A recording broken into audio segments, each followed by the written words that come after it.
ఏపీలో జంగిల్ రాజ్ పరిస్థితులు ఏర్పడిపోయాయి.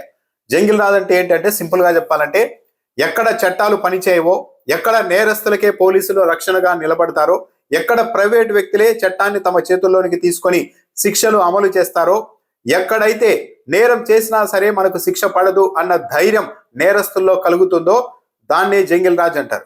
జంగిల్ రాజులో ప్రధానంగా అధికార పార్టీ నాయకులు చట్టాన్ని తమ సొంతం కోసం చేతుల్లోనికి తీసుకొని వాడుకుంటూ ఉంటారు. దీన్నే జంగిల్ రాజ్ అంటారు. అడవిలో ఏ జంతువు అయితే బలంగా ఉంటుందో అదే రాజ్యం ఏలుతుంది. మిగిలిన జంతువులకి అక్కడ భరోసా ఉండదు. అది అడవి పరిస్థితి. అలాంటి పరిస్థితులే సమాజంలో కూడా ఏర్పడితే దాన్నే జంగిల్ రాజ్ అంటారు. నిన్న అంబటి రాంబాబు ఎపిసోడ్ లో ఈ లక్షణాలన్నీ ఏపీలో కనిపించేశాయి. అంబటి రాంబాబు మీదకి దాడి చేయడానికి కర్రలు తీసుకొని 100 మంది రోడ్డు మీద నిలబడితే ఆ పక్కనే పోలీసులు లాఠీలు తీసుకొని వాళ్ళతో పాటు నిలబడ్డారే కానీ వాళ్ళ చేతుల్లో ఉన్న కర్రల్ని ఎందుకు తెచ్చారని లాగేసుకునే ప్రయత్నం చేయలేదు. నిన్న చంద్రబాబు నాయుడు గారిని మాట అనేశారని చెప్పి తెలుగుదేశం పార్టీ కార్యకర్తలు చట్టాన్ని చేతుల్లోనికి తీసుకొని 1000 మంది అంబటి రాంబాబు ఇంటి మీదకి వెళ్లారు. ఎక్కడైతే తప్పు చేసినా శిక్ష పడదు అన్న భరోసా ఉంటుందో దాన్నే జంగిల్ రాజ్ అంటారు. నిజంగానే శిక్ష పడుతుందన్న భయం ఉంటే 2000 మంది తెలుగుదేశం పార్టీ కార్యకర్తలు 5 గంటల పాటు ఒక మాజీ మంత్రి ఇంటి వద్ద అలా బైఠాయించి దాడులు చేసి ఇల్లంతా ధ్వంసం చేసి చివరకు నిప్పులు పెట్టే వరకు వెళ్ళారంటే ఇక ఇది జంగిల్ రాజులోనే మనకు శిక్షలు పడే అవకాశమే ఉండదు అన్న ధైర్యం కాకపోతే మరేంటి? చట్టాలతో పని లేకుండా ప్రైవేట్ వ్యక్తులే నిన్న శిక్షలు అమలు చేశారు. దీన్ని జంగిల్ రాజ్ అని వైసీపీ ఆరోపించడంలో ఇక తప్పేముంది? చంద్రబాబు నాయుడు గారు ఏపీలో పరిస్థితులు ఆల్రెడీ జంగిల్ రాజ్ లాగా మారిపోయాయా లేదా అన్నది ఆయన ఆత్మ పరిశీలన చేసుకొని ఒకసారి రివ్యూ చేసుకోవాల్సిన అవసరం అయితే వచ్చేసింది. పైగా ఒక డిఎస్పీ చంద్రబాబు నాయుడు గారిని అన్నారు కాబట్టి ఆయనకు అభిమానులు ఉంటారు కాబట్టి కోపం వచ్చి ఉంటుంది. వాళ్ళు ఇక్కడికి వచ్చారు, పంపిస్తామని చాలా లైట్ గా మాట్లాడుతూ ఉన్నారు. జరగరానిది జరిగి ఉంటే ఒక 1000 మంది వెళ్ళిన చోట ఒకరున్నట్టుగానే అందరూ సంయమనంతో ఉంటారా? అల్లరి వ్యక్తులు ఉంటారు, పోకిరి వ్యక్తులు ఉంటారు. వాళ్ళు ఏదైనా చేసి ఉంటే అంబటి రాంబాబు అనే వ్యక్తి నిన్న ప్రాణాలతో బయటపడి ఉండేవారా? 5 గంటల పాటు తెలుగుదేశం పార్టీ కార్యకర్తలు అంబటి రాంబాబు ఇంటిని చుట్టుముడితే డీజీపీ నుంచి స్థానిక పోలీస్ అధికారుల వరకు జిల్లా ఎస్పీ వరకు వైఎస్ఆర్ కాంగ్రెస్ పార్టీ నాయకులు పదే ఫోన్లు చేసి చివరకు ఎస్పీ కార్యాలయం వద్ద కూడా వెళ్లి విజ్ఞప్తి చేసుకున్నా సరే గంటల తరబడి అంబటి రాంబాబును అలాగే నిర్బంధించారు అంటే ఇక్కడ పోలీస్ వ్యవస్థ ఎక్కడ పనిచేస్తోంది? చివరకు వైఎస్ఆర్ కాంగ్రెస్ పార్టీ నాయకులు కేంద్ర హోంశాఖ దృష్టికి కూడా తీసుకెళ్లారు. 2000 మంది కార్యకర్తలు అంబటి రాంబాబు ఇంటిని చుట్టుముట్టారు, అక్కడ విధ్వంసం సృష్టించారు. అతడికి ప్రాణహాని ఉంది అని కేంద్ర హోంశాఖ సెక్రటరీకి ఫిర్యాదు చేసిన తరువాతనే పోలీసులు రంగంలోనికి దిగి అంబటి రాంబాబును అక్కడి నుంచి తరలించారని వైఎస్ఆర్ కాంగ్రెస్ పార్టీ నాయకులు చెప్తున్నారు. ఎందుకు పరిస్థితులు ఈ స్థాయిలో దిగజారిపోయాయి? అంబటి రాంబాబు చంద్రబాబు నాయుడు గారిని ఒక మాట అన్నారు, అందుకే కార్యకర్తలకు ఆవేశం వచ్చిందని చెప్తున్నారు. ఇది కార్యకర్తలకు వచ్చిన ఆవేశం కాదు. తెలుగుదేశం పార్టీ నాయకత్వం వాంటెడ్ గా డెలిబరేట్లీ చేయిస్తున్న దాడులు అన్నది చాలా క్లియర్ గా అర్థమవుతుంది. ఎందుకంటే ఇదొక్కటే కాదు. రెడ్డెప్పారెడ్డి, మాజీ ఎంపీ రెడ్డెప్పారెడ్డి ఇంట్లో మిథున్ రెడ్డి ఉన్నారని తెలిసి చిత్తూరు జిల్లాలో 100 మంది తెలుగుదేశం పార్టీ కార్యకర్తలు ఇలాగే కర్రలు రాళ్లు తీసుకొని వెళ్లి దాడి చేసి అక్కడున్న కార్లని అన్నింటినీ ధ్వంసం చేసి బీభత్సం సృష్టించారు. డెక్కన్ క్రానికల్ ఏదో సాక్షి కూడా కాదు, డెక్కన్ క్రానికల్ ఆఫీస్ మీదకి వెళ్లి విశాఖపట్నంలో ఆ పార్టీ ఆఫీసును తగలబెట్టారు. సాక్షి మీద మొత్తం రాష్ట్ర వ్యాప్తంగా ఆర్గనైజ్డ్ గా ఇలాగే 100 మంది తెలుగుదేశం పార్టీ కార్యకర్తలు వెళ్లి మూక దాడులు చేసి కొన్ని చోట్ల సాక్షి కార్యాలయాన్ని తగలబెట్టారు.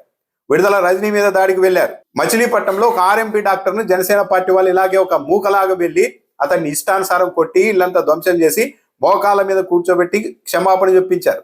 అది కూడా పోలీసుల సమక్షంలోనే. ఇంకెక్కడ పోలీసులు రక్షణ కల్పించగలుగుతున్నారు? భూమన కరుణాకర్ రెడ్డి ఇంటి మీదకి వెళ్లారు, పేర్ని నాని ఇంటి మీదకి వెళ్లారు. చివరకు జగన్మోహన్ రెడ్డి ఒక పర్యటనకు వెళ్తూ ఉంటే మార్గ మధ్యంలో 100 మంది తెలుగుదేశం పార్టీ మహిళా కార్యకర్తలను పెట్టి అక్కడికి జగన్మోహన్ రెడ్డి కాన్వాయ్ రాగానే రాళ్లు, చెప్పులు, నల్ల బెలూన్లన్నీ ఎగురవేయించి ఒక ఉద్రిక్త పరిస్థితిని రెచ్చగొట్టి అసాధారణ స్థాయిలో ఒక డ్యామేజ్ జరగడానికి ప్రయోగం చేశారు. కానీ ఆ రోజు వైసీపీ కార్యకర్తలు సంయమనం పాటించడంతో పెను ప్రమాదం తప్పింది. మరి పోలీసులు ఏం చేస్తూ ఉన్నారు? చంద్రబాబు నాయుడు గారిని ఒక మాట అన్నారు కాబట్టి కోపం వచ్చి ఉంటుంది, కార్యకర్తలకి వచ్చి ఉంటారని డిఎస్పీ చెప్తున్నారు. అసలు ఈ మొత్తం ఎపిసోడ్ లో రెచ్చగొట్టే కార్యక్రమాలు మొదలు పెట్టింది ఎవరు? మహాపాతకానికి పాల్పడ్డారంటూ జగన్మోహన్ రెడ్డి ఫోటోలతో సహా తెలుగుదేశం పార్టీ కార్యకర్తలు నడి రోడ్డు మీద ఫ్లెక్సీలు పెట్టారు కదా. ఆ ఫ్లెక్సీలకు ఏ పోలీస్ అధికారి, ఏ అధికారి అనుమతి ఇచ్చారు? అది కదా రెచ్చగొట్టే కార్యక్రమం. తెలుగుదేశం పార్టీ కార్యకర్తలు 100 మంది కర్రలు తీసుకొని పోలీసుల పక్కనే నిలబడితే అంబటి రాంబాబు వచ్చే దారిలో కనీసం వాళ్ళ దగ్గర నుండి కర్రలు కూడా రాక్కోలేకపోయారు కదా. ఇది కదా రెచ్చగొట్టే వ్యవహారాలంటే. అంబటి రాంబాబు చంద్రబాబు నాయుడు గారి మీద ఒక అనుచిత వ్యాఖ్య చేశారని చెప్తున్నారు. ఆయన కూడా అలా అని ఉండాల్సింది కాదు అని స్వయంగా అంగీకరించారు. కానీ అంతకు ముందు ఏం జరిగింది? తెలుగుదేశం పార్టీ మహిళా కార్యకర్తలు అంబటి రాంబాబు కారుకు అడ్డుపడి అంబటి రాంబాబును ఒకరిద్దరు మహిళా తెలుగుదేశం పార్టీ కార్యకర్తలు ఎంత అసభ్యకరంగా దూషించారు. అందులో మాటనే ఒకటిని అంబటి రాంబాబు రిపీట్ చేయగానే ఇంతవరకు విధ్వంసానికి వెళ్లారు. తెలుగుదేశం పార్టీ నాయకులు ఎవరు కూడా ఇలా మాట్లాడడం లేదా? జూనియర్ ఎన్టీఆర్ గారి తల్లిని తెలుగుదేశం పార్టీకి సంబంధించిన ఒక ఎమ్మెల్యే, అది కూడా ఏదో ఆవేశంలో కాదు, లేకుంటే ఏదో అప్పటికప్పుడు ఇలా ట్రిగ్గర్ అయ్యి అంబటి రాంబాబు లాగా మాట్లాడిన మాట కూడా కాదు. అనవసరమైన అంశంలో ఫోన్ చేసి మరి జూనియర్ ఎన్టీఆర్ గారి తల్లిని, జూనియర్ ఎన్టీఆర్ ని అత్యంత అసభ్యకరంగా దూషించినప్పుడు మరి ఆ ఎమ్మెల్యే ఇంటి మీద కూడా ఇలాగే దాడులు చేశారా?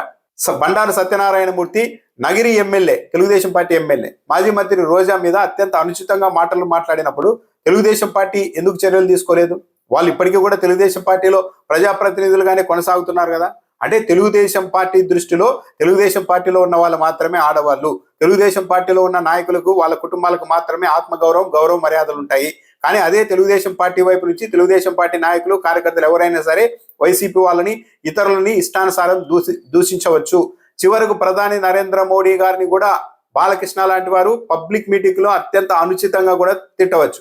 అవన్నీ ఏమి తప్పు కాదు, వాళ్ళ మీద ఎవరు ఏమి అనకూడదు. కానీ ఆవేశంలో అంబటి రాంబాబు ఒక మాట జారంగానే దాన్ని పట్టుకొని ఇంతవరకు విధ్వంసం చేశారు అంటే కేవలం అది ఒక సాకు మాత్రమే అన్నది ఇక్కడ స్పష్టంగా అర్థమవుతోంది. దీన్ని సాకుగా చూపెట్టి మొత్తం అందరినీ టెర్రరైజ్ చేయాలన్న ఒక ప్రయత్నం చేశారు. కాకపోతే తెలుగుదేశం పార్టీ కార్యకర్తలు, స్థానిక నాయకులు కూడా గుర్తించాల్సింది, తెలుగుదేశం పార్టీలో ఉన్న సీనియర్ నాయకులు కూడా గుర్తించాల్సింది. దీనివల్ల చంద్రబాబు నాయుడు గారు మొదలు పెట్టారా, లేకుంటే ఈ కొత్త ఫార్మేట్ నారా లోకేష్ గారు ఇంట్రడ్యూస్ చేశారు, కానీ దీనివల్ల పెద్దలు బాగానే ఉంటారు. రేపు ప్రొద్దున ప్రభుత్వం మారిన తరువాత క్షేత్రస్థాయిలో ఏ తెలుగుదేశం పార్టీ కార్యకర్త గాని, నాయకుడు గాని పనిచేసే పరిస్థితులు ఉండవు. ఈ స్థాయికి ఉద్రిక్తతను తీసుకెళ్లిన తర్వాత ఒక మాజీ మంత్రి, ఒక సీనియర్ నాయకుడు ఇంటి మీదకు వెళ్ళి ఏదో దాడి చేసి 10 నిమిషాల్లో ఆవేశంలో వెళ్ళిపోయారన్నట్టుగా కాకుండా బయటకు రా చూసుకుందామని చెప్పి గంటల తరబడి అక్కడే తిష్ట వేస్తే పోలీసులు కూడా అక్కడంతా చోద్యం చూస్తూ ఉండిపోయారు. అంటే రేపు ప్రొద్దున ప్రభుత్వాలు మారితే ఏ నాయకుడికైనా సరే ఇలాంటి పరిస్థితి రావచ్చు.